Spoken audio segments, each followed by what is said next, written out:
San Francisco at the offices of Saatchi & Saatchi Sustainability.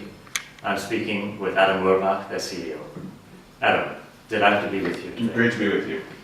Adam, you're quite a character because you've been the head of Sierra Club, the youngest president ever in the US. And today you're running an agency whose credo is to make sustainability irresistible. How do you do that? Well, it's hard. That's to say. I mean, it shouldn't be. It shouldn't be. But everyone who comes to work at Saatchi & Saatchi, their task, their focus is to work every day to make sustainability irresistible, to make it something that people cannot resist having in their companies, in their daily lives, in the way they work, in the way they play. To understand this is something that's not just an idea that we have to do, like accounting. This is something that we want to do because we love. It makes our lives better. It's something that's critical to the future, and it's something that we do because we're proud of. It's actually kind of creating that love relationship with sustainability. Yeah. But the challenge that we have with today's green economy vision is that we don't have the corporation on its own becoming the agent of that change, becoming the small piece at the micro level, which becomes a green economy at the macro level. And I guess that's where we are trying to go. Do you think this is a tall order? Do you think we are trying to do the impossible here? This will happen. It's just a question of how much pain companies and people will feel in the process. The question is whether the human race will survive, right? Will we have humans on the planet? And our economic structures will either bend to make that so, which I believe will happen. Yeah. The question is when, and how much pain and suffering we have to go through to that point. I think that the bigger question is are we heading in the right direction? Are we doing enough? And I come to this from obviously an activist, Sierra Club, Greenpeace perspective, and I said, well, let's start working with companies because it's not a place where people are putting enough energy. Right. There's a lot of people working on policy, a lot of people working on grassroots organizing, but not enough people doing the work that you're doing, which is giving better ideas to companies to run themselves better in ways that actually protect the planet and the people who are on it. But honestly, after some years working in this, I don't think it's moving fast enough at all. I think that all this effort that we're doing, all this inside change, this external product creation and all that isn't adding up, which is pretty scary. But I think that's actually probably why we're here with Corporation 2020, because what we're saying is that yes, leadership is great, and yes, many companies, and you and others are examples of those, are doing the right thing to move in the right direction. But that's still only maybe 5% of the total economy, and what happens about the rest? So that's why we're talking about changes in the infrastructure within which companies operate, if you like, the environment within which they operate, so that they can evolve into a different species. Corporation 2020. So my first question to you in that sense is, what do you think is the role of advertising in making sustainability irresistible? Will ad agencies, be agents of change in the right direction, or will they keep doing just what companies want? Well, most will keep doing what companies want. But this is a great challenge for every creative that you talk to at an ad agency. They hate the direction they get from the companies they do. This is the whispers in the back room. They're smoking cigarettes and they're upset because they have to do this stupid thing that kills their beautiful creative idea. And one of the things that we've actually had such great success working with our creatives on is basically saying, look, sustainability is a way to have a conversation about these bigger values that you want to communicate in your communications. Right. But they're ways of having more important conversations that aren't just good for the company, but are good for the consumer. Yeah. They actually kind of build a relationship. And that's where we're trying to get to. So, one of the easiest solutions is to actually work for clients who get that as well.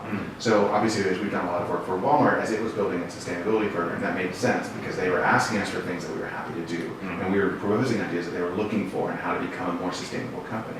The challenge is when you see it not as a profession, but as a service.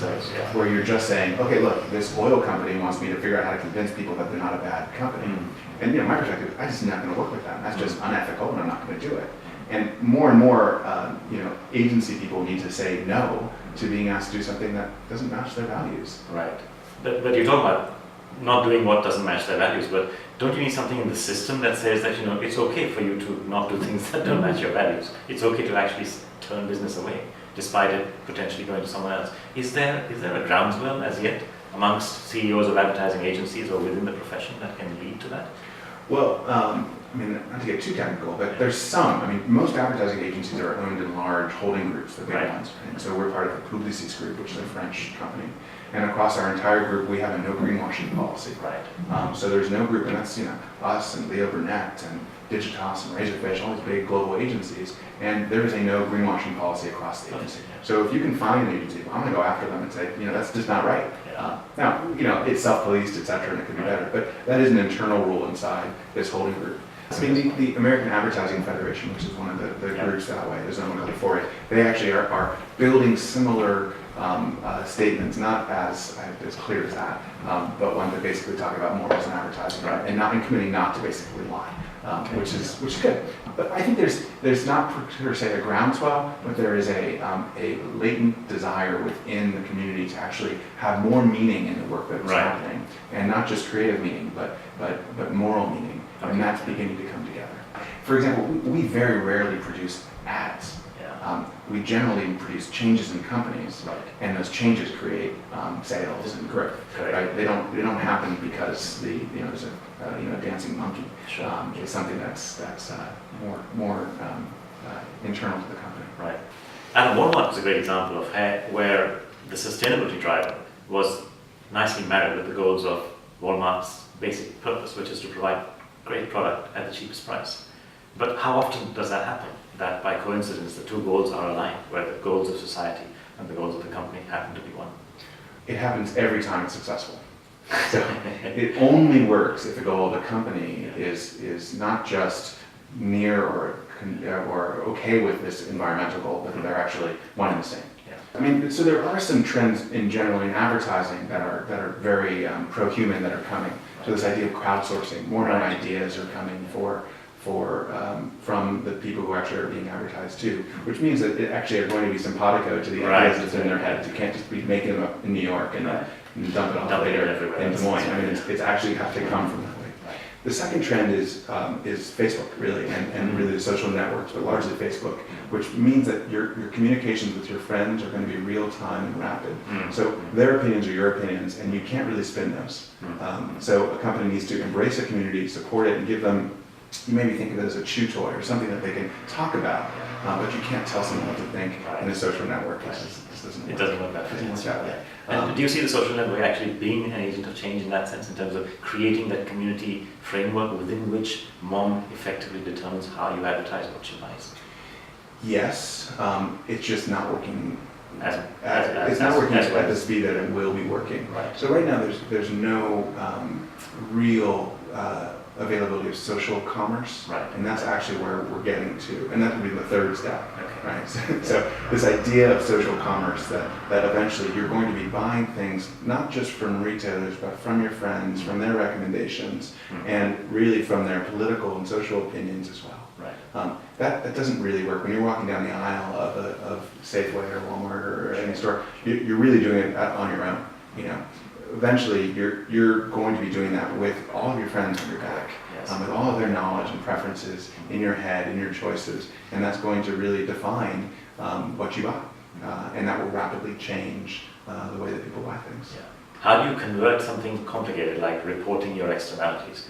Very important in our view, in Corporation 2020, to have corporations actually measuring their externalities, as indeed Puma is doing, as Natura is doing, and beginning to report that to their community, to their investors, to their customers. But do you think people will move in that direction? Will companies be able to translate their externality pictures in a way that explains it to people and shows what they're doing to resolve these, to reduce these?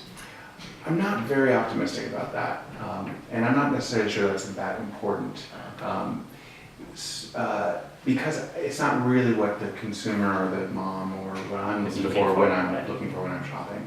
I kind of actually expect the brand to stand for that.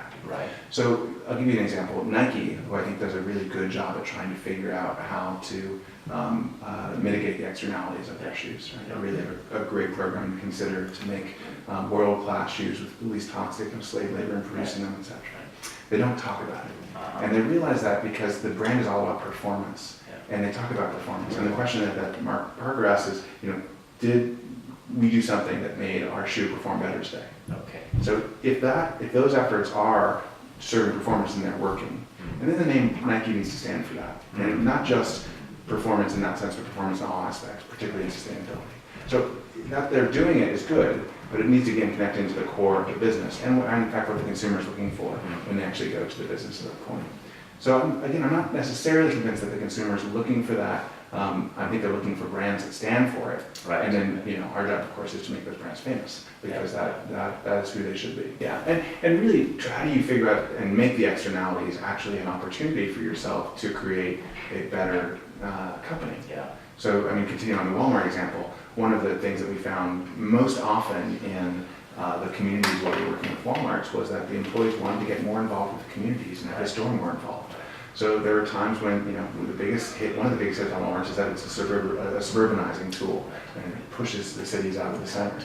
And we saw people building more community in those locations, whether it's holding farmers markets in the parking lots or cleaning out the storm drains and making those wildlife reserves, doing things that they could to actually break down the barrier between the Walmart and the community.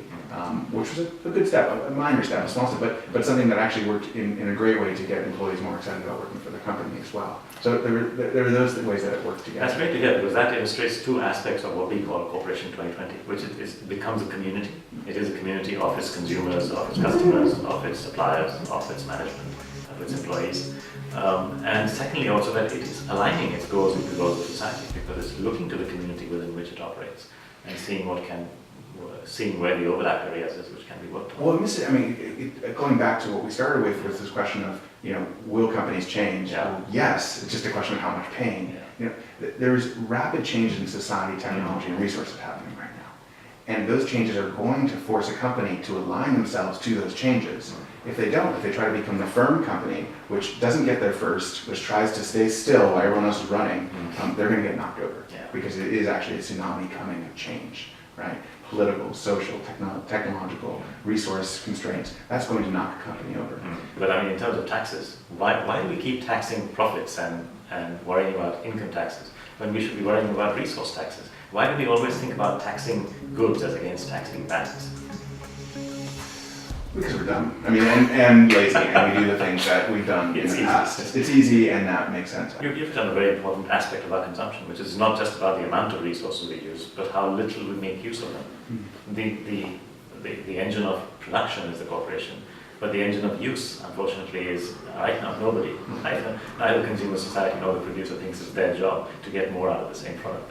Yeah, no, and I share with you, I think this is what I'll spend the rest of my life on. I actually believe that we have extraordinary inventory sitting in self-storage in our closets right now. The biggest corporation in the world is sitting out there, That's right. waiting to be started in our closets. And the question is, how do we begin to create the systems to begin to share those? And there are things like eBay and Craigslist and efforts to do that, but it's not really, it's not sensical to us right now. Right. The systems are, I basically can turn on my computer. You mentioned a book, I can have it on my door 24 hours later from Amazon, maybe even less, which is great. I sometimes find that I'll order a book like that, and by the time I get it, I'm not interested in reading it anymore. Which is kind of a crazy thing, but it's so efficient that it's beyond our ability to actually to want. It's beyond our desires, and that will begin to backfire at some point. As people have learned to put industrial recycling together, it's cheaper to do industrial recycling than it is to find raw materials. That is the case. That wasn't the case 10 years ago. That was actually a bunch of boogeyman logic. But if this is going to be our next area of focus, I'd be delighted to be a bystander and watching it, cheering you, because I think it is a great idea. I think it has a lot of traction potentially. The use aspect of product life. Adam, what's the final word of advertising? Are we all dreaming? Is this ever going to be a world where advertising is actually more about selling good than good selling, or at least enough about selling good than just good selling? I think the advertising companies that will win will have to embrace this. Maybe it's the reason why Saatchi has been so successful. Yes. Is because this is a core piece of who we are and what we do. But I think that when I look at the young, smaller agencies that are starting out, they're all about this. When I look at the digital agencies, they're all there.